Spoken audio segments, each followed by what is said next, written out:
Monsieur Gobert, donc vous êtes le designer de ce bus.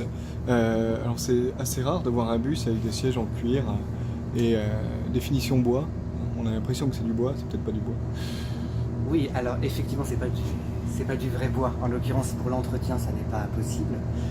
C'est du formica comme tous les autobus. En revanche, le cuir, c'est du vrai cuir.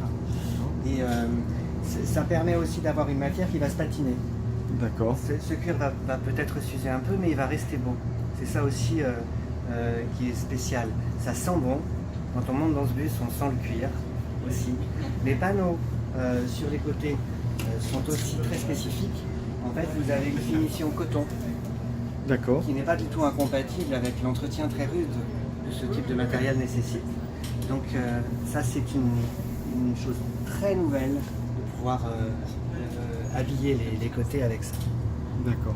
Un mot général sur la conception de ce bus, on va peut-être sortir pour voir l'aspect extérieur.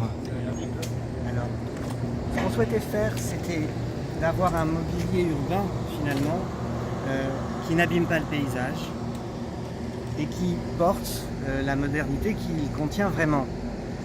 Donc, il ne s'agissait pas d'écrire en vert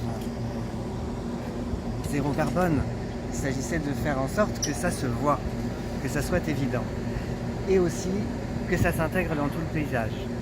Pour que ça s'intègre dans le paysage, on a évidemment fait du sobre et on a des parties qui reflètent l'environnement qui l'entoure.